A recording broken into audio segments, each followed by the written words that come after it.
বিজয় সুবর্ণ জয়ন্তীতে স্মৃতিসৌধে শহীদদের প্রতি রাষ্ট্রপতি প্রধানমন্ত্রী শ্রদ্ধার ঢাবিতে উদযাপন।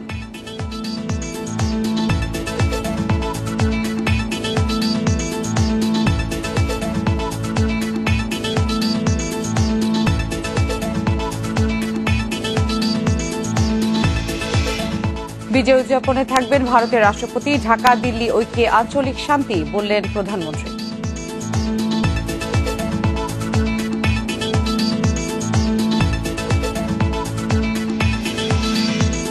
উন্নয়নশীল দেশে উত্তরণ 50 বছরের অর্জন, কৃষি ও রপ্তানিতে কাঙ্ক্ষিত উন্নয়ন বলছেন বিশ্লেষকেরা।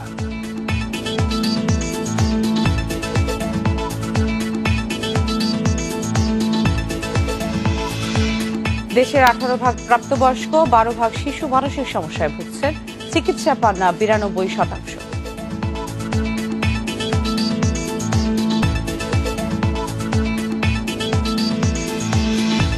এবং যুক্তরাজ্যে একদিনে করোনা শনাক্তের নতুন রেকর্ড, ওমিক্রন সংক্রমণের ভয়াবহতা বাড়ার শঙ্কা।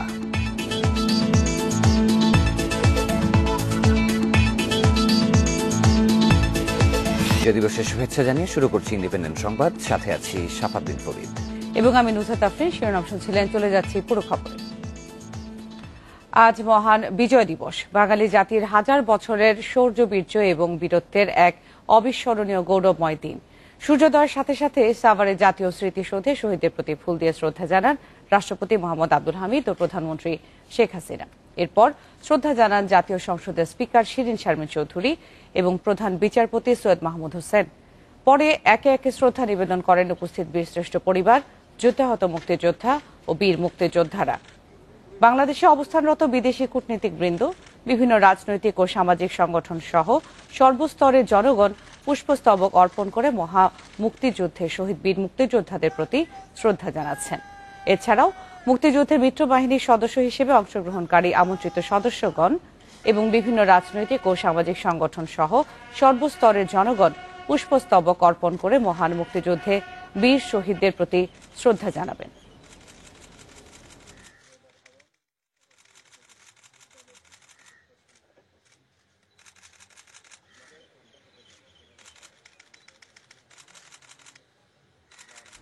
মহান বিজয় দিবস 2021 উদযাপন উপলক্ষে সাভারের জাতীয় স্মৃতিসৌধে শ্রদ্ধা নিবেদনের আরো খবর জানাতে আমাদের সাথে যোগ দিচ্ছেন সহকর্মী শাহাদাত স্বপন।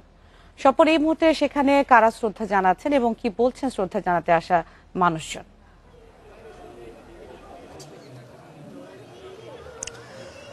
দেখুন, কিছুক্ষণ আগেই রাষ্ট্রপতি মোহাম্মদ আব্দুল হামিদ এবং প্রধানমন্ত্রী শেখ হাসিনা শ্রদ্ধা নিবেদন করে জাতীয় স্মৃতিসৌধ প্রাঙ্গণ ত্যাগ করেছেন এবং তারা এই প্রাঙ্গণ ত্যাগ করার পরে কিন্তু সর্বসাধারণের শ্রদ্ধা নিবেদনের জন্য জাতীয় স্মৃতিসৌধ প্রাঙ্গণ খুলে দেওয়া হয়েছে। আপনি দেখবেন যে ইতিমধ্যেই মানুষের ঢল নামতে শুরু হয়েছে জাতীয় স্মৃতিসৌধে। জাতীয় স্মৃতিসৌধের যে মূল বেদি আছে সেই বেদি থেকে আমরা বেশ কিছুটা দূরে অবস্থান করছি এই মুহূর্তে। তারপরও যতটুকু আমরা দেখাতে পারছি, জাতীয় স্মৃতিসৌধে প্রবেশের যে মুখটি আছে সেদিক দিয়ে আমি মানুষের ঢল আপনাকে দেখাতে চাই আপনার মাধ্যমে। দর্শকদের দেখতে পাচ্ছেন বিভিন্ন শ্রেণী পেশার মানুষ, বিভিন্ন সংগঠনের ব্যানারে, কেউ বা ব্যক্তিগতভাবে, নানা বয়সী মানুষ, রং বেরঙের পোশাকে। লাল সবুজের প্রাধান্য আছে পোশাকে। স্বাভাবিকভাবেই আমাদের বিজয়ের যে চিহ্ন, আমাদের জাতীয় পতাকার যে চিহ্ন লাল সবুজ, সেই লাল সবুজ ধারণ করেই কিন্তু বেশিরভাগ মানুষ আজকে জাতীয় স্মৃতিসৌধে আসছেন। কেউ কেউ স্লোগান দিচ্ছেন। তো জাতীয় সংসদের স্পিকার অর্থাৎ রাষ্ট্রপতি, প্রধানমন্ত্রী, জাতীয় সংসদের স্পিকার এবং প্রধান বিচারপতি তাদের শ্রদ্ধা নিবেদনের পরপরই কিন্তু আমরা দেখেছি আওয়ামী লীগকে শ্রদ্ধা নিবেদন করতে, এবং সেখানেও কিন্তু আওয়ামী লীগের সভাপতি হিসেবে প্রধানমন্ত্রী শেখ হাসিনা ছিলেন। এরপরই তারা পাশেই রাখা যে স্মারক বই, সেই স্মারক বইয়ে মন্তব্য করেছেন, রাষ্ট্রপতিও করেছেন, প্রধানমন্ত্রী করেছেন, এবং প্রধানমন্ত্রীর সাথে থাকা আমরা দেখেছি তার বোন, তিনিও কিছু মন্তব্য লিখেছেন। এরপরই তারা চলে গেছেন। এখন সর্বসাধারণের জন্য যখন খুলে দেওয়া হয়েছে তখন কিন্তু আস্তে আস্তে শীতের এই সকাল উপেক্ষা করে কিন্তু মানুষ আসতে শুরু করেছে এবং বলা যায় যে হঠাৎ করেই তারা চলে যাওয়ার পর কিছুটা ঢল নেমে গেছে। আর অনেক বড় প্রাঙ্গণ, সবকিছু মিলিয়ে এখানে বলা যায় যে শীতের সকাল কিছু সময় পরে কিন্তু রোদের দেখা যখন মিলবে তখন কিন্তু মানুষের স্রোত আরো বেড়ে যাবে এবং এখানে বলা যায় যে একটা প্রাণের মিলন মেলায় কিন্তু অবতীর্ণ হবেন মানুষ। করোনার কারণে কিন্তু গত বছর সেইভাবে উদযাপন করতে পারেনি মানুষ, তো এবার তারা আর সেই করোনার ভয়ে ভীত নয়। বলা যায় যে করোনার ভয়কে মানুষ অনেকটাই জয় করে ফেলেছে।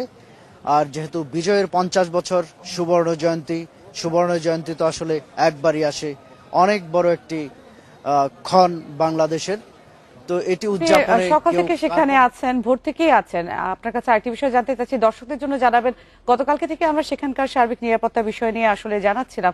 এই মুহূর্তে আসলে যারা সেখানে শ্রদ্ধা নিবেদনে যাচ্ছেন তাদের জন্য আসলে রাস্তার কি অবস্থা, সেখানে তারা কিভাবে এই বিষয়গুলোকে ব্যবস্থাপনার মধ্যে এনেছেন যারা আইন শৃঙ্খলা রক্ষাকারী বাহিনী রয়েছে?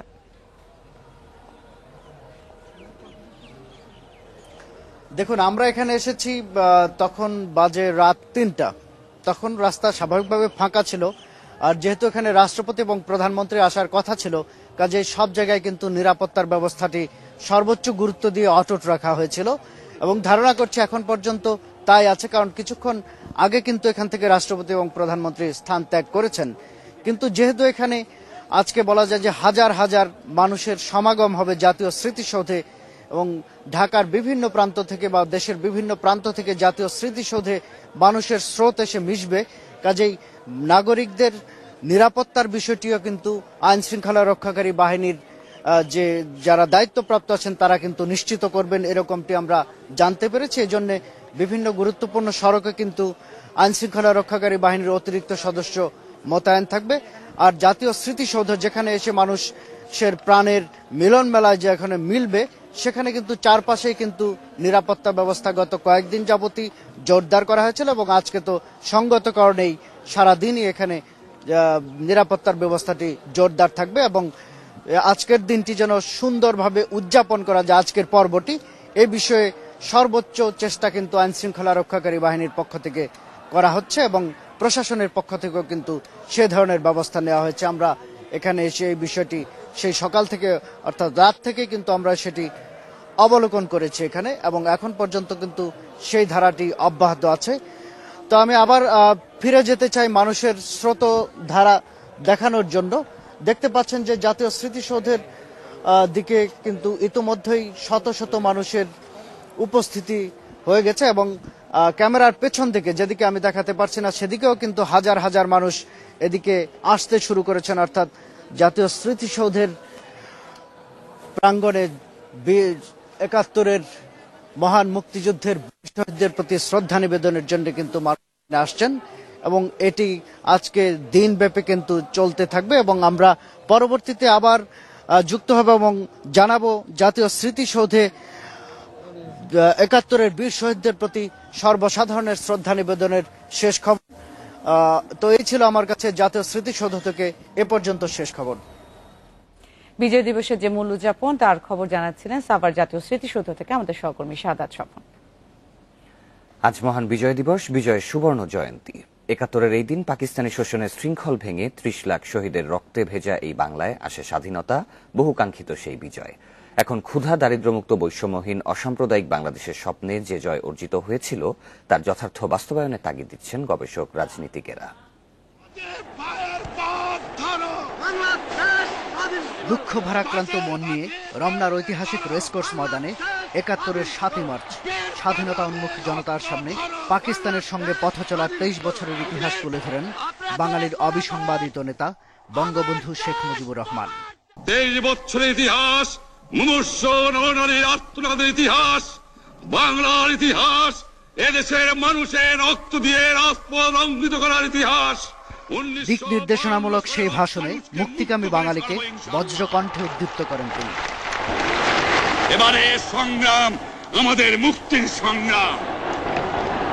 এবারের সংগ্রাম স্বাধীনতার সংগ্রাম। বঙ্গবন্ধুর ডাকে মুক্তিযুদ্ধের মাধ্যমে আসে স্বাধীনতা। ৭১-এর ১৬ই ডিসেম্বর বিকেলে রেসকোর্স ময়দানে ৯৩,০০০ সৈন্য নিয়ে আত্মসমর্পণ করে পাকিস্তানি হানাদার বাহিনী। অর্জিত হয় চূড়ান্ত বিজয়। বিজয়ের ৫০ বছরে এর অনিবার্যতা নিয়ে জানালেন বর্ষিয়ান এই রাজনীতিক। পাকিস্তানের শাসন, শোষণ, বঞ্চনা এবং কলোনি সুলভ, আমাদের উপনিবেশ সুলভ আচরণ বাঙালির আত্মোপলব্ধি জাগিয়ে দেয় এবং আত্মপরিচয়ের সন্ধানে সে লড়াই সংগ্রামে অবতীর্ণ হয়। তার পরিণতি মুক্তিযুদ্ধ। এ বিজয়কে বাংলার সর্বকালের শ্রেষ্ঠ অর্জন অভিহিত করে জাতির পিতা ও জাতীয় চার নেতা হত্যার বিচারের পাশাপাশি যুদ্ধাপরাধের বিচারকেও বিশেষভাবে দেখছেন রাজনীতিকেরা। ব্যাপক উন্নয়ন কাজের প্রশংসা করে বলছেন, এখনো সেই বহু আকাঙ্ক্ষিত বৈষম্যহীন ও দুর্নীতিমুক্ত সমাজের স্বপ্ন পূরণ না হওয়ার কথা। অন্তত স্বাধীনতার স্বাদ জনগণের জীবনে পৌঁছে দেওয়া, যেটা বঙ্গবন্ধুর প্রতিশ্রুতি ছিল। রাষ্ট্র হবে তার নির্ভরতার প্রতীক। মুক্তিযুদ্ধের বাংলাদেশ এই শিক্ষা দিয়েছে। বিজয়ের সার্থকতা অর্জনে ৭১-এর অসাম্প্রদায়িক আদর্শে ঐক্যবদ্ধভাবে দেশকে এগিয়ে নেওয়ার বিকল্প নেই মনে করছেন গবেষকেরাও। সকলে মিলে এই বাঙালি জাতি যে অসাধ্য সাধন করে বাংলাদেশ রাষ্ট্রের জন্ম দিয়েছে, যেই মতাদর্শের ভিত্তিতে, যে সম্প্রীতির আদর্শ, ধর্মান্ধতাকে নাকচ করে আজকে আমরা সেটা নিয়ে আমরা ঘুরে দাঁড়াবো। আর ঘুরে দাঁড়ালেই আমরা আরও দৃঢ়ভাবে অগ্রসর হতে পারবো। আমি শক্তির পরিচয় অনেক পাই, আমি দুর্বলতাকেও চিহ্নিত করি, কিন্তু আমি শক্তির উপরে আস্থাবান। রাষ্ট্রের সামগ্রিক অগ্রগতির স্বার্থে শিক্ষা সংস্কৃতিতে বিশেষ গুরুত্বের তাগিদ গবেষকদের।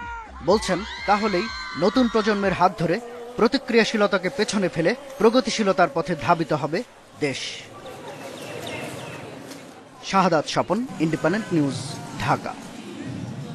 বিজয় সুবর্ণ জয়ন্তী উদযাপনের আরো খবর জানাতে বা চট্টগ্রাম ও বরিশাল থেকে যোগ দেবেন সহকর্মীরা। শুরুতে যাব চট্টগ্রামে, সেখানে রয়েছেন সহকর্মী অনুপম শীল। অনুপম, আপনি যে জায়গায় রয়েছেন সেখানে এখন কি ধরনের আনুষ্ঠানিকতা চলছে? সারাদিন ব্যাপী চট্টগ্রামে কি কি আনুষ্ঠানিকতা চলবে এবং সার্বিক নিরাপত্তা ব্যবস্থা কেমন?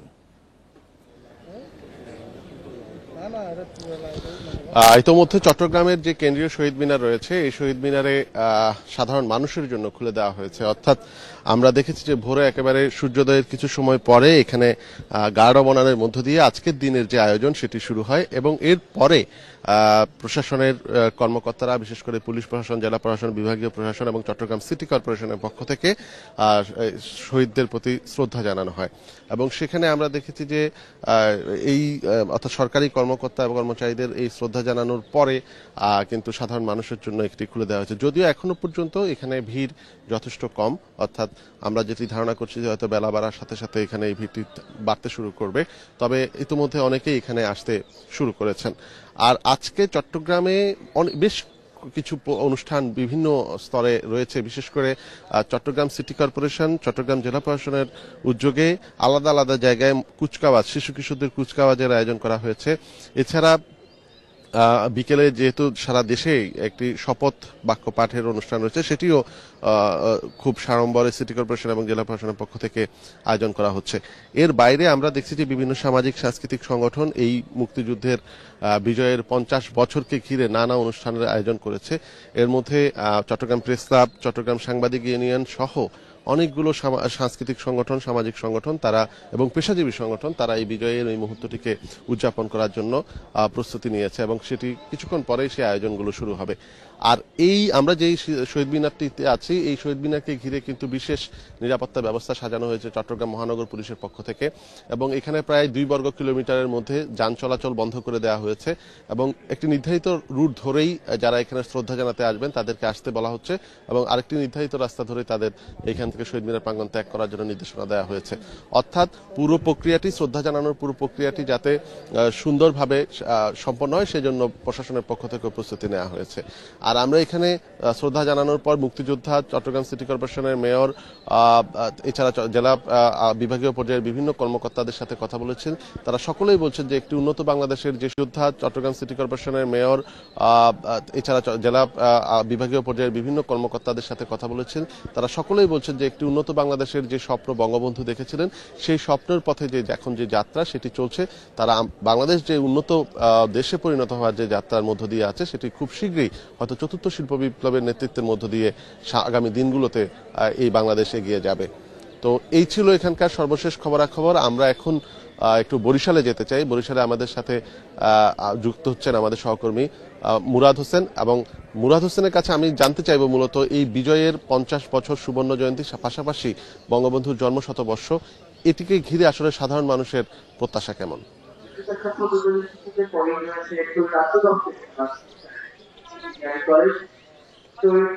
ধন্যবাদ।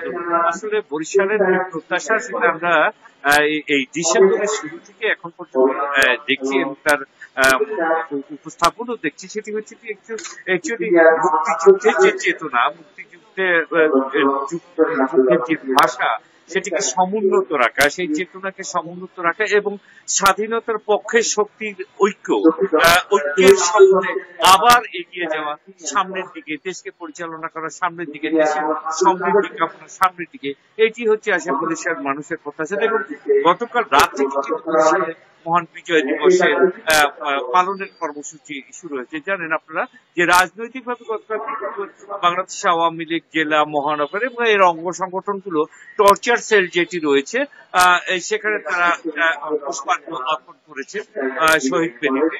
এবং এরপরে আজকে সকাল থেকে প্রশাসনিক এবং প্রাতিষ্ঠানিক পাশাপাশি যে সাংস্কৃতিক সংগঠনগুলো রয়েছে, বিভিন্ন সংগঠনগুলো রয়েছে, তারা এখানটায় মুক্তিযুদ্ধ স্মৃতিফলকে আপনি তো দেখুন যে বিভিন্ন স্তরে, আমি এখানে এসছি ভোর 5টায়, তো তখন থেকেই দেখছি যে সূর্যোদয়ের যে একটা সহিষ্ণু প্রতীক্ষা, সবার হাতে সেই পুষ্পার্ঘ্যটি রয়েছে, হ্যাঁ, সবাই হাতে ফুলের ডালা নিয়েছেন, হ্যাঁ, তো তারা এটিকে নিয়ে অপেক্ষা করছেন শহীদ বেদির ঠিক সামনাটায়। তাদের প্রতীক্ষা যে কখন সূর্যোদয় হবে, কখন তারা সালাম জানাবেন, কখন তারা শ্রদ্ধা জানাবেন মুক্তিযুদ্ধে মহান শহীদ যারা রয়েছেন তাদের এই স্মৃতিফলকটিকে। এর পাশাপাশি কিন্তু এখান থেকে দেখুন সদর রোড হয়ে, যদি আমরা বলি সিটি কর্পোরেশনের রোড হয়ে, কিন্তু সবার জন্য প্রবেশদ্বার রাখা হয়েছে এখানটায়। আর এখান থেকে যারা পুষ্পার্ঘ্য অর্পণ করে যাচ্ছে তাদের কিন্তু বের হতে হচ্ছে ভিন্ন পথে, অর্থাৎ ডিসিপ্লিন মেনটেনের জন্য যা প্রয়োজন তা কিন্তু গতকাল থেকেই শুরু হয়েছে। এবং এরা এখান থেকে ভাটারখান হয়ে বের হয়ে যাচ্ছেন বৌদ্ধভূমিতে তারা সেখানে শ্রদ্ধা জানাচ্ছেন, কিছুক্ষণ অপেক্ষা করছেন। এরপর তারা টর্চার সেলে যাচ্ছেন। টর্চার সেলে সেখানে যে বেদি রয়েছে সেখানেও তারা পুষ্পার্ঘ্য অর্পণ করছেন। এর পাশাপাশি তো এই তিনটি জায়গায় কিন্তু সকালের সবচেয়ে বড় যে আয়োজন এর পাশাপাশি রয়েছে, সেটি হচ্ছে যে বিকেল বেলাটায় বরিশালের সময় দেওয়া হয়েছে 3:30টায় বঙ্গবন্ধু উদ্যানে, আলটিমেটলি বিকেল 4টায় শুরু হওয়ার সম্ভাবনা খুব বেশি। তো সেখানে একটি বড় ধরনের গ্যাদারিং হবে। তো তার কিন্তু প্রভাব আজকের এই চিঠিকে আমরা এখন প্রভাতী অনুষ্ঠান রয়েছে সেখানটায় প্রতিষ্ঠান প্রধানরা কিন্তু সবাই এসছেন, তাদের সহকর্মীরা এসছেন, স্কুল কলেজ থেকেও দেখছি। কিন্তু ছাত্র ছাত্রীদের যে একটা ঢল প্রতিবার নামতো, এখন পর্যন্ত সেটি দেখিনি। তবে বিভিন্ন সংগঠন এবং সাংস্কৃতিক সংগঠনের পক্ষ থেকে যখনই এই র্যালিগুলো আয়োজন হবে, সেখানে আরো এদের উপস্থিতি বেশি দেখা যাবে ধারণা করা হচ্ছে। রাজনৈতিকভাবে সমস্ত দলই আজ কর্মসূচি গ্রহণ করেছে, প্রাতিষ্ঠানিক যারা প্রতিষ্ঠান রয়েছে তারাও সবাই কর্মসূচি গ্রহণ করে একটা কথা বলার একদম শেষ প্রান্তে এসে দাঁড়িয়েছে যে 50 বছর বিজয়ের 50 বছর বিজয় বীরের বেশে বরিশালবাসী এবারে পালন করছে দেশের অন্য স্থানে। এই হচ্ছে এখানকার সর্বশেষ তথ্য। বরিশাল ও চট্টগ্রাম থেকে বিজয়ের সুবর্ণ জয়ন্তী উদযাপনের খবর জানাচ্ছিলেন সহকর্মীরা। স্বাধীনতার সুবর্ণ জয়ন্তীর প্রথম প্রহরেই উৎসবে মেতে ওঠে ঢাকা বিশ্ববিদ্যালয়। টিএসসিতে বিজয় উৎসব উদযাপন করছে বিভিন্ন সাংস্কৃতিক সংগঠন এবং বিশ্ববিদ্যালয়ের শিক্ষার্থীরা। বুধবার রাত 12টা 1 মিনিটে আতশবাজি ফুটিয়ে উৎসবে মেতে ওঠেন তারা। বিজয়ের 50 বছর উপলক্ষে ক্যাম্পাসে 50টি ফানুস উড়িয়ে উদযাপন করে শিক্ষার্থীরা। টিএসসি কলা ভবন ও রাজু ভাস্কর্যে ছড়িয়ে পড়ে তারুণ্যের উৎসব। আলোকসজ্জা ও দেশাত্মবোধক গানে মুখরিত ঢাকা বিশ্ববিদ্যালয় এলাকা। এ সময় নেচে গিয়ে উপভোগ করা হয় বিজয়ের আনন্দ।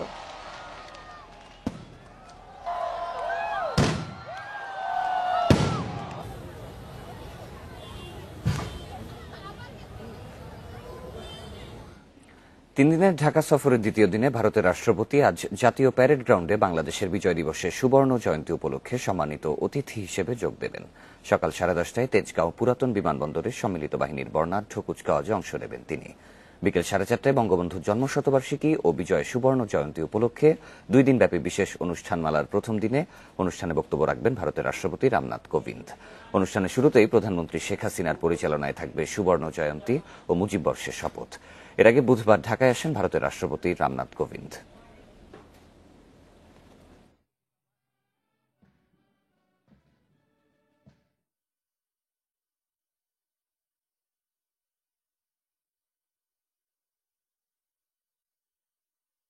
ঢাকা দিল্লি যৌথভাবে কাজ করছে বলে আঞ্চলিক শান্তি অক্ষুণ্ণ আছে বলে ভারতের রাষ্ট্রপতিকে জানিয়েছেন প্রধানমন্ত্রী শেখ হাসিনা। এছাড়াও এদেশ কাউকে সংখ্যালঘু হিসেবে দেখে না বলেও জানান তিনি। পরে র্যাব কর্মকর্তাদের ওপর মার্কিন নিষেধাজ্ঞা প্রশ্নে ভারতের পররাষ্ট্র সচিব জানান, ভারত তৃতীয় পক্ষের দৃষ্টিতে বাংলাদেশকে দেখে না। প্রধানমন্ত্রী শেখ হাসিনার জন্য নিজ বাসায় তৈরি মিষ্টি নিয়ে এসেছেন ভারতের রাষ্ট্রপতি। সোনারগাঁও হোটেলে সাক্ষাতের সময় তা প্রধানমন্ত্রীকে তুলে দেন তিনি। পরে নানা বিষয়ে আলোচনার পাশাপাশি আসে কুমিল্লা কাণ্ডের প্রসঙ্গ। এ প্রশ্নে প্রধানমন্ত্রী জানান, বাংলাদেশে কাউকেই সংখ্যালঘু হিসেবে দেখা হয় না। দুর্গাপূজার পরে যে সমস্যা হয়েছিল, মাননীয় প্রধানমন্ত্রী বলেছেন যে আমাদের দেশে সংখ্যালঘু হিসেবে কাউকে ট্রিট করা হয় না, সকলকে সমান অধিকারে নাগরিক অধিকার দেওয়া হয়। আগামী 50 বছর আমরা আশা করি যে আমরা বিভিন্ন দিকে মিউচুয়ালি উভয় দেশে আমরা একে অপরের সাহায্য করে সবাই আমরা উন্নত শিখরে পৌঁছব। পরে এক সংবাদ সম্মেলনে র্যাব কর্মকর্তাদের উপর মার্কিন নিষেধাজ্ঞা প্রসঙ্গে ভারতের পররাষ্ট্র সচিব বলেন, ঢাকা দিল্লি সম্পর্ক এখন অনন্য উচ্চতায়। তৃতীয় পক্ষের দৃষ্টিতে বাংলাদেশকে দেখে না ভারত। বাংলাদেশের র্যাব কর্মকর্তাদের নিষেধাজ্ঞা নিয়ে তৃতীয় পক্ষ হিসেবে কোনো মন্তব্য করতে চাই না। তবে এটা বলতে পারি, অন্য দেশের বিচার বিশ্লেষণ অনুযায়ী বাংলাদেশকে দেখে না ভারত। বাংলাদেশ ভারত নানা বন্ধনে আবদ্ধ। চীন বা অন্য কোনো দেশের সঙ্গে এই সম্পর্কের তুলনা চলে না। আরেক প্রশ্নের জবাবে শ্রীংলা বলেন, যুক্তরাষ্ট্র, ভারত, অস্ট্রেলিয়া, জাপানের সমন্বয়ে গঠিত কোয়াডের সঙ্গে বাংলাদেশ যুক্ত হবে কিনা সেটি তাদের বিষয়। নাফিদা দৌলা, ইন্ডিপেন্ডেন্ট নিউজ, ঢাকা। বাংলাদেশ ও ভারতের মধ্যে যোগাযোগ ও বাণিজ্য সহ পারস্পরিক সহযোগিতার জোর দিয়েছেন দুদেশের রাষ্ট্রপ্রধান। ভারতের রাষ্ট্রপতি বঙ্গভবনে রাষ্ট্রপতি মোহাম্মদ আব্দুল হামিদের সঙ্গে সৌজন্য সাক্ষাতে এসব বিষয়ে গুরুত্ব আরোপ করেন। বুধবার সন্ধ্যায় বঙ্গভবনে পৌঁছলে রামনাথ কোবিন্দকে স্বাগত জানান মোহাম্মদ আব্দুল হামিদ। এ সময় তারা দ্বিপক্ষীয় স্বার্থ সংশ্লিষ্ট নানা বিষয়ে আলোচনা করেন। উন্নয়ন, অংশীদারিত্ব এবং করোনা মহামারী মোকাবেলায় একযোগে কাজ করার কথাও বলেন দুই রাষ্ট্রপতি। বঙ্গভবনে আয়োজিত নৈশভোজে ভারতের ফার্স্ট লেডি সবিতা কোবিন্দ এবং রাষ্ট্রপতির কন্যা স্বাতি কোবিন্দ সহ সফরসঙ্গীরা অংশ নেন। যোগ দেন প্রধানমন্ত্রী শেখ হাসিনাও। পরে সাংস্কৃতিক অনুষ্ঠান উপভোগ করেন তারা।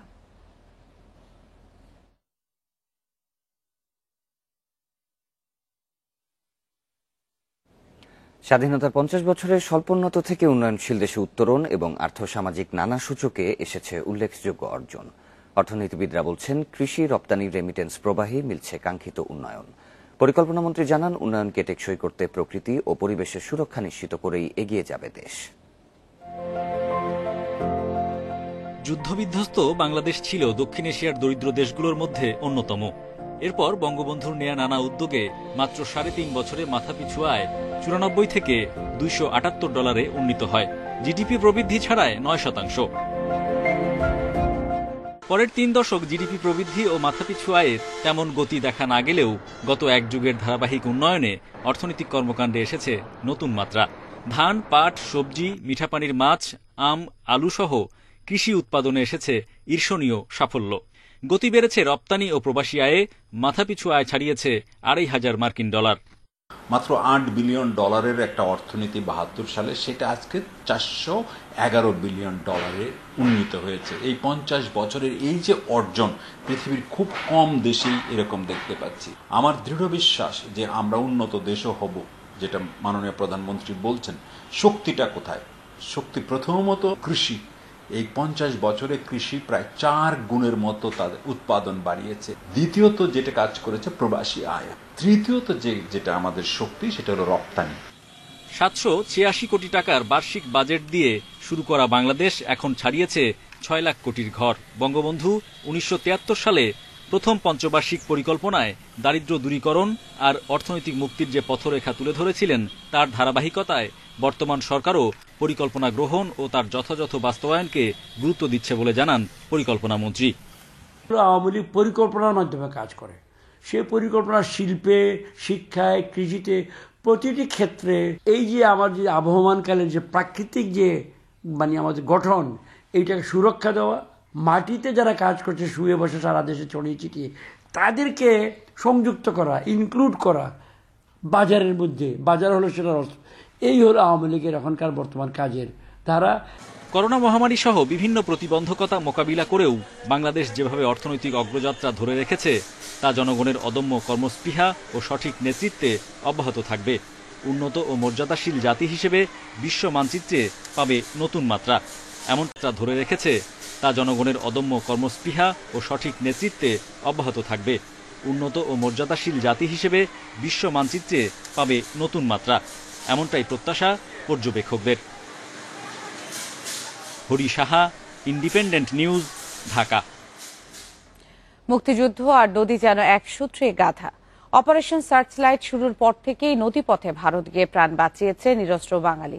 ৭১-এর জুন জুলাই এই নদীতেই অপারেশন জ্যাকপট সহ নানা কমান্ডো অভিযানে সারা বিশ্বের নজর কাড়েন মুক্তিযোদ্ধারা।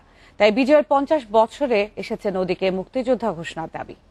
৭১-এর রণাঙ্গনের যে রণকৌশল, তাতে নদী আছে বীর সেনানী হয়ে। 9 মাসের সেই লড়াইয়ে রক্তে লাল হয়েছে কর্ণফুলী থেকে মধুমতি, ব্রহ্মপুত্র থেকে ইছামতি, পদ্মা, মেঘনা, যমুনা, সুরমার বুক। আবার এই নদী হানাদার বাহিনীর সামনে দাঁড়িয়েছে প্রতিরোধের প্রাচীর হয়ে। এবারে সংগ্রাম আমাদের মুক্তির সংগ্রাম, এবারে সংগ্রাম স্বাধীনতার সংগ্রাম। বঙ্গবন্ধু 7 মার্চের ভাষণের পর 25শে মার্চ থেকে শুরু হয় পাকিস্তানি জান্তার বাঙালি নিধন। শুকনো মৌসুম হয়, শহর থেকে গ্রামে সহজে পৌঁছে যায় হানাদার বাহিনী। তবে জুন জুলাইয়ে বর্ষা শুরু হলে পাল্টা হামলা শুরু করে মুক্তিযোদ্ধারা। ঐতিহাসিক ভাগীরথী নদীর তীরে সারিবদ্ধ তাঁবুতে 315 জন নিয়ে শুরু হয় নৌ কমান্ডো ট্রেনিং। সেখানে যোগ দেন ফ্রান্স থেকে জীবনের ঝুঁকি নিয়ে আসা 8 বাংলাদেশি সাবমেরিনার। 11 জুন সেখানে যান মুজিবনগর সরকারের প্রধানমন্ত্রী তাজউদ্দিন আহমেদ, সঙ্গে ছিলেন কর্নেল আতাউল গনি ওসমানী। সবশেষ 14 আগস্ট রাতে চট্টগ্রাম বন্দরে চালানো হয় অপারেশন জ্যাকপট। শুধু চট্টগ্রাম নয়, একযোগে মোংলা, চাঁদপুর, নারায়ণগঞ্জ বন্দরের আক্রমণে পাকিস্তানি বাহিনীর 26 সমরাস্ত্রবাহী জাহাজ ও গানবোট ডুবিয়ে দেয় নৌসেনারা। দুঃসাহসী সেই অভিযানে ভিত কেঁপে ওঠে জান্তার। সারা বিশ্ব জানতে পারে মুক্তিযুদ্ধের কথা। শুধু নৌ কমান্ডো নয়, সাধারণ মুক্তিযোদ্ধারাও নদীতে কাবু করেছে হানাদারদের। নদী ছিল এই সাফল্যের মূল ভাগে। চমকপ্রদ সাহসিকতার কাহিনী আছে।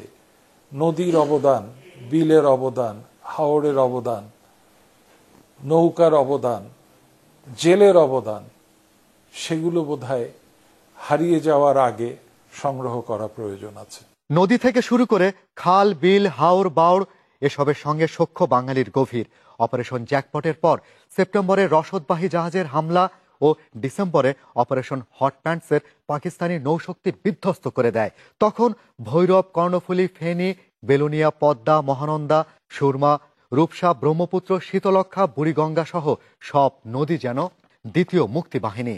এই নদীর বুকেই আবার ভেসে গেছে বাঙালির বুলেট বিদ্ধ লাশ। রায়ের বাজার থেকে শুরু করে বেশিরভাগ বধ্যভূমি নদীর তীরে, অথচ এই মহাকালের সাক্ষী হয়ে থাকা নদীর কোনো স্বীকৃতি নেই। মুক্তিযুদ্ধ থেকে শুরু করে এখন যে একেবারে আর্থসামাজিক উন্নয়ন, প্রকৃতি থেকে প্রতিরক্ষা, সব কিছুর ক্ষেত্রে যে নদী অবদান রেখেছে, বুক পেতে আমাদের শহীদদের রক্ত গ্রহণ করেছে, আমাদের মুক্তিযুদ্ধের যাতায়াতে ভূমিকা রেখেছে, সেই নদীকে মুক্তিযুদ্ধের স্বীকৃতি দেয়া অতি অবশ্যই উচিত বলে আমি মনে করি। বাঙালির আত্মপরিচয়ের সাক্ষী নদী, তোমার আমার ঠিকানা পদ্মা মেঘনা যমুনা, এই স্লোগানে বাঙালি নিয়েছিল স্বাধীনতার শপথ। সেই নদীর অবদানের স্বীকৃতি এখন সময়ের দাবি। সেটা করা যায় কিনা, বিশ্বে কোনো নজির আছে কিনা, বা আমরা এই নজির কিভাবে স্থাপন করতে পারি, না থাকলেও তো হইতে পারে। কাউকে না কাউকে তো নদীর সৃষ্টিও করতে হয়। কাজে আমরা যুক্তিসহ আপনাদের পূর্ণ প্রস্তাবনা পেলে বা কারো কাছ থেকে পেলে আমরা অবশ্যই বিবেচনা করে দেখব যে আমাদের প্রকৃতি, বিশেষ করে নদী আমাদের মহান মুক্তিযুদ্ধে অবশ্যই সহায়ক ভূমিকা পালন করেছিল নিঃসন্দেহে। বিজয় সুবর্ণ জয়ন্তীর উৎসব থেকেই নদীর ঐতিহাসিক ভূমিকা স্বীকার করে এর অস্তিত্ব রক্ষায় এগিয়ে আসার আহ্বান সংশ্লিষ্টদের। 40 লাখ থ্রি হুইলার যান বন্ধের নির্দেশ দিয়েছে হাইকোর্ট। একই সঙ্গে এসব যান আমদানি এবং বেচাকেনায় নিষেধাজ্ঞা দেওয়া হয়েছে। বুধবার বিচারপতি মামুনুর রহমান এবং বিচারপতি খন্দকার দিলরুজ্জামানের বেঞ্চ এ নির্দেশ দেন। আদালতের রিটের পক্ষে শুনানি করেন অ্যাডভোকেট আতিক তৌহিদুল ইসলাম। বলেন, ইজি বাইকগুলো অবৈধভাবে বিদ্যুৎ দিয়ে চার্জ দেওয়া হয়, যা থেকে সরকার কোনো অর্থ পায় না। এছাড়া এগুলো পরিবেশ এবং মানবদেহের জন্য ক্ষতিকর। এদিকে বিদ্যুৎ বিতরণ কোম্পানিগুলো বলছে, সারা দেশের ইজি বাইকগুলো দৈনিক চার্জ দিতে অন্তত 500 মেগাওয়াট বিদ্যুৎ ব্যবহৃত হচ্ছে। এসব ইজি বাইকে বাণিজ্যিক বা আবাসিক লাইন থেকে চার্জ দেওয়া হয়। আবার কোনো কোনো ক্ষেত্রে বিদ্যুৎ চুরিও করা হয়। এতে বিপুল পরিমাণ রাজস্ব হারাচ্ছে সরকার।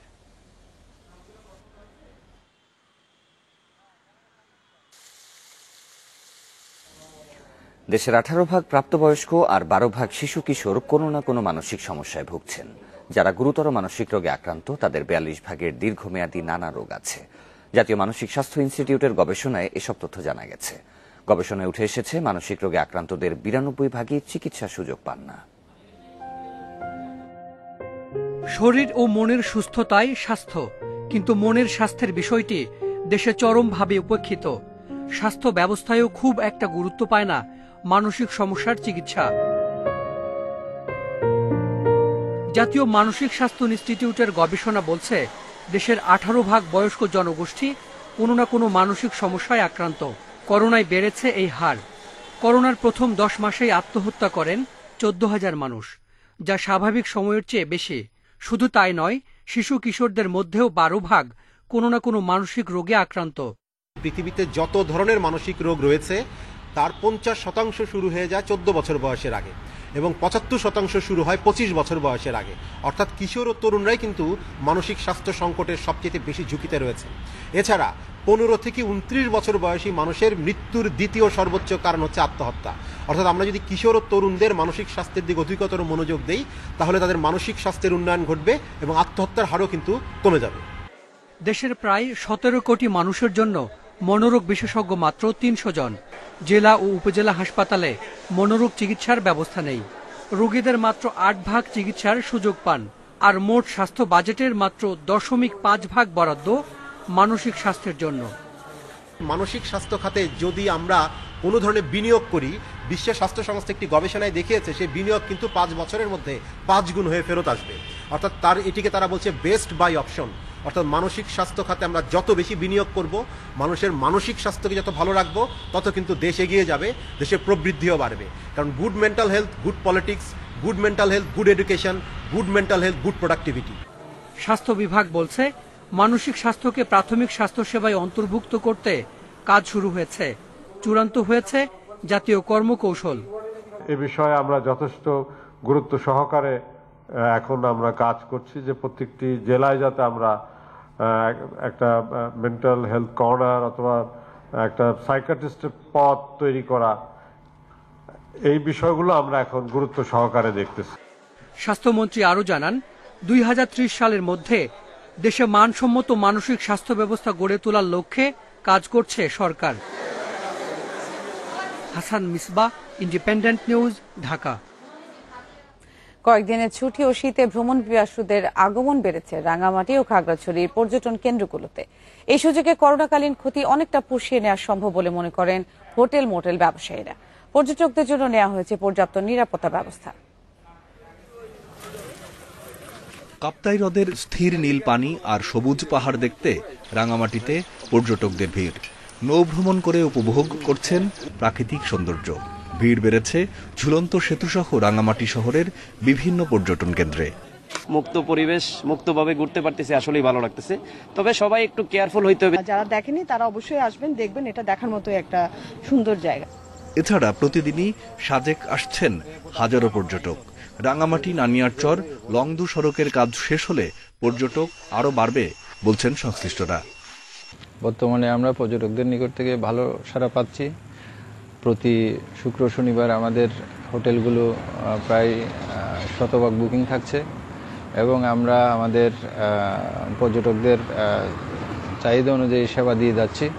শীতের শুরুতেই আলুটিলা রহস্যময় সুড়ঙ্গ, ঝুলন্ত ব্রিজ, তারেং রিছাং ঝর্ণাসহ খাগড়াছড়ির দর্শনীয় স্থানগুলো মুখরিত।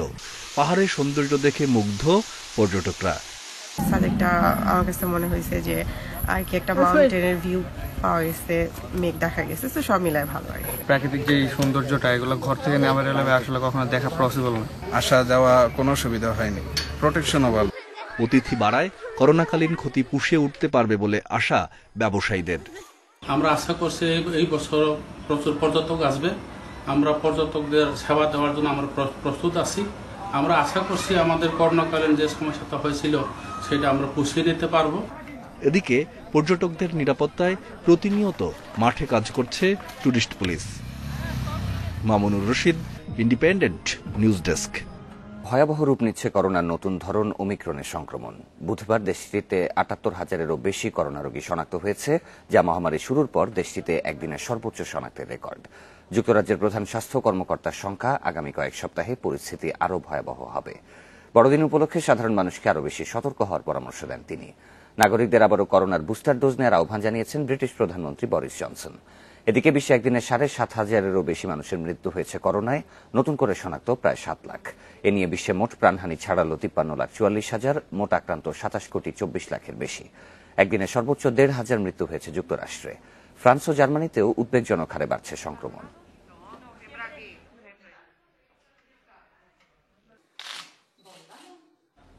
মালয়েশিয়ার কাছে দক্ষিণ চীন সাগরে নৌকা উল্টে অন্তত ১০ অভিবাসীর মৃত্যু হয়েছে। এদের মধ্যে ৪ নারী আছে। এখনও নিখোঁজ কমপক্ষে ২৯ জন। তাদের উদ্ধারে অভিযান চলছে। বৈরী আবহাওয়ায় স্থানীয় সময় বুধবার ভোর ৪:৩০টার দিকে মালয়েশিয়ার দক্ষিণাঞ্চলীয় জোহর রাজ্যের উপকূলে নৌকাটি উল্টে যায়। প্রাথমিক ধারণা, নৌকাটিতে অন্তত ৬০ অভিবাসী ছিলেন। তারা সবাই ইন্দোনেশিয়ার নাগরিক। বাটাম দ্বীপ থেকে নৌকাটি রওনা হয় বলে মালয়েশিয়ার সামরিক বাহিনীর এক কর্মকর্তার বরাতে জানিয়েছে নিউ ইয়র্ক টাইমস। শেষ খবর পাওয়া পর্যন্ত ২২ জনকে জীবিত উদ্ধার করা হয়েছে। উল্টে যাওয়া নৌকাটি পাওয়া গেছে তানজুং বালাউয়ের সমুদ্র সৈকতে। তবে নৌকাটির গন্তব্য কোথায় ছিল তা জানা যায়নি।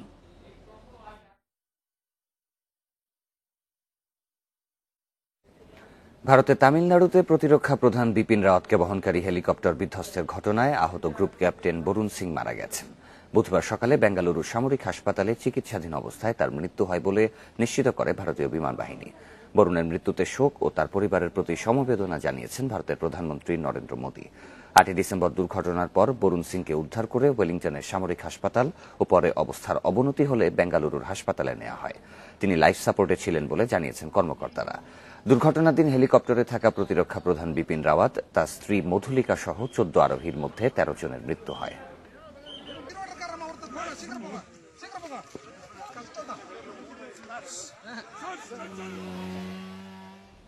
ইউনেস্কোর হেরিটেজ তালিকায় স্থান পেয়েছে কলকাতার দুর্গোৎসব।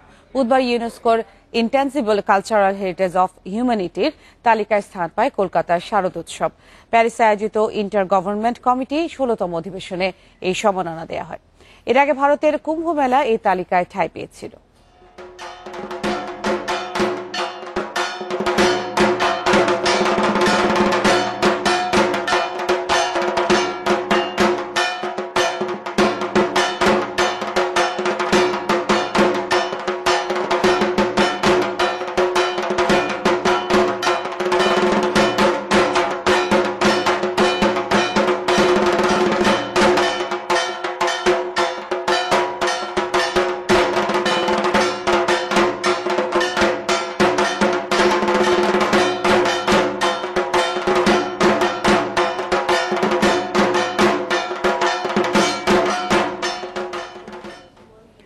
বিজয়ের 50 বছরে ক্রিকেট ছাড়া দেশের ক্রীড়াঙ্গনের অন্যান্য ক্ষেত্রে হতাশাই বেশি।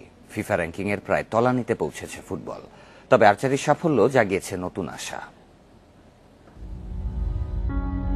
50 পেরিয়েছে, কিন্তু উল্টো পথেই থেকে গেছে দেশের ফুটবল। গেল এক যুগে ফিফা র্যাঙ্কিংয়ে তলানির আশপাশেই অবস্থান লাল সবুজের। বিশ্বকাপ বাছাই, এশিয়ান কাপ তো দূরে থাক, সাফ, এসএ গেমস এমনকি আমন্ত্রণমূলক টুর্নামেন্টেও ব্যর্থতা। ফুটবলের সোনালী অতীতের রোমাঞ্চকর গল্পগুলো দিনে দিনে যেন রূপকথা হয়ে উঠছে, অথচ সেই গল্পের নায়ক সালাউদ্দিন, সালাম মুর্শিদিদের হাতেই তো ফেডারেশনের দায়িত্ব। তবুও বিজয়ের 50 বছর পর দেশের ক্রীড়াঙ্গনের সবচেয়ে বড় হতাশা ফুটবলকে নিয়ে। যেরকম আমাদের সাকসেসফুল হওয়ার দরকার ছিল এরকম আমরা হতে পারিনি। একে দোষ দিয়ে ওকে দোষ দিয়ে এত লাভ নেই।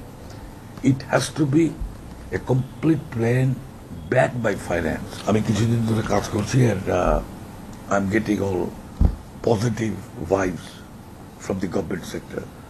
So আশা করছি যে এটা যদি নেক্সট 6 মাসের মধ্যে স্ট্রাকচার করতে পারি, তাহলে I see a very good future for Bangladesh, especially in football. তবে 56,000 বর্গ মাইলে বিভিন্ন সময় খুশির উপলক্ষ এনে দিয়েছেন রোমান্সানা, মাবিয়া আক্তার, সিদ্দিকুররা। আর্চারি এখন লাল সবুজ ক্রীড়াঙ্গনের নতুন আশার আলো। শুটিংয়েও আছে কিছু সাফল্য, কিন্তু অ্যাথলেটিক্স, সাঁতার, কাবাডিতে অতীত স্মৃতিই সম্বল। 50 বছরেও অলিম্পিকের একটি পদকের সুযোগ তৈরি করতে না পারাটা বড় ব্যর্থতা।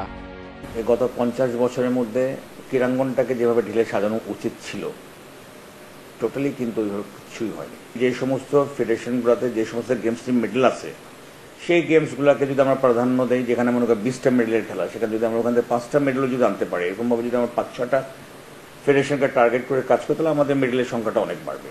আমরা দেখা করেছিলাম মাননীয় প্রধানমন্ত্রীর সাথে, এবং মাননীয় প্রধানমন্ত্রী আমাদেরকে সম্পূর্ণ আশ্বাস দিয়েছেন যে ইনশাআল্লাহ ট্রেনিংয়ের ব্যাপারে তোমরা যেভাবে করবা সেটা উনি সম্পূর্ণভাবে উনি আমাদেরকে সহযোগিতা করবেন। নতুন সূর্য, সম্ভাবনার গ্লানি মুছে সামনে ছোটার অনুপ্রেরণা। লাল সবুজের বুকে যতবার অস্ত হয়েছে, ততবারই পূর্ব দিগন্তে উদিত হয়েছে নতুন সম্ভাবনা। প্রাপ্তি অপ্রাপ্তির ক্রীড়াঙ্গনেও নতুন আশায় উঠুক নতুন সূর্য। Abidur Rahman, Independent News. শুরু হচ্ছে অ্যাশেজের দ্বিতীয় টেস্ট। অ্যাডিলেডে ডে নাইট ম্যাচ নিয়ে বাড়তি আগ্রহ সবার। খেলা শুরু হবে বাংলাদেশ সময় সকাল 10টায়। ব্রিসবেনে ব্যাটে বলে দাপট দেখিয়ে জিতেছে অস্ট্রেলিয়া। গোলাপি বলের রেকর্ড অজিদের আরও এগিয়ে দিচ্ছে, কারণ এখন পর্যন্ত দিবারাত্রির 8 টেস্টেই জিতেছে তারা।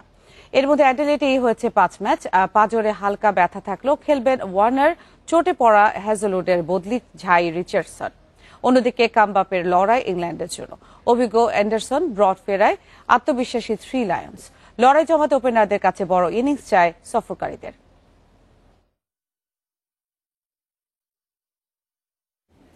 বিজয়ের মাসে কিশোরগঞ্জের কুলিয়ারচরে এক কৃষক তার জমিতে ঘাস দিয়ে এঁকেছেন বাংলাদেশের মানচিত্র, জাতীয় পতাকা ও স্মৃতিসৌধ। স্বাধীনতার তাৎপর্য নতুন প্রজন্মের কাছে তুলে ধরতেই এমন উদ্যোগ বলে জানান কৃষক রুমান আলী শাহ। ফসলের মাঠে এমন শিল্পকর্ম দেখতে প্রতিদিনই ভিড় করছেন দর্শনার্থীরা। ফসলি জমিতে সবুজ ঘাস দিয়ে বাংলাদেশের মানচিত্র, স্মৃতিসৌধ, জাতীয় পতাকার আকৃতি, মাঝে রক্তিম অবয়ব, ওপরে লেখা মহান বিজয় দিবস, নিচে আমার সোনার বাংলা, আমি তোমায় ভালোবাসি। মহান মুক্তিযুদ্ধের শহীদদের প্রতি শ্রদ্ধা জানাতে কৃষক রুমান আলী শাহ তার 6% জমিতে এঁকেছেন বিজয় দিবস ও বাংলাদেশের প্রতীকী অনুষঙ্গ। বলছেন নতুন প্রজন্মের কাছে স্বাধীনতা ও দেশমাতৃকার তাৎপর্য তুলে ধরতে তার এই উদ্যোগ। আর বিভিন্ন ধরনের জাতীয় দিবসে আপনার বিভিন্ন কর্মকাণ্ড আপনার বাংলাদেশের জন্য আমি তুলে ধরি আর কি। এটার ইচ্ছে হচ্ছে আপনার দেশপ্রেম থেকে সেটা করি। রুমান আলীর এমন শিল্পকর্ম দেখতে আসছেন অনেকেই। বিভিন্ন এলাকা থেকে বাইরে থেকে লোকজন আসে, আমাদের কাছে দেখে এটা ভালো লাগে। আসার পরে দেখলাম যে অনেক সুন্দর, হ্যাঁ, যা সবার কাছে ভালো লাগবে। এই কৃষকের পাশে থাকার আশ্বাস কৃষি বিভাগের। আশেপাশে অনেক প্রগতিশীল কৃষক, শিক্ষিত কৃষক যারা কৃষিতে এগিয়ে আসবে এবং আমাদের কৃষিতে সরকারের যে টার্গেট বাণিজ্যিক কৃষি সেটা বাস্তবায়নের তিনি বড় ভূমিকা রাখবেন। এর আগেও ফসলের মাঠে শাক দিয়ে শহীদ মিনারেকে সাড়া ফেলেছিলেন Ruman Ali Shah. Independent News desk. আর এই ছিল এখনকার সংবাদ আয়োজনে। ইন্ডিপেন্ডেন্ট টেলিভিশনের সব খবরে বিস্তারিত দেখতে চোখ রাখুন ফেসবুক, ইউটিউব, টুইটারে। ধন্যবাদ সবাইকে।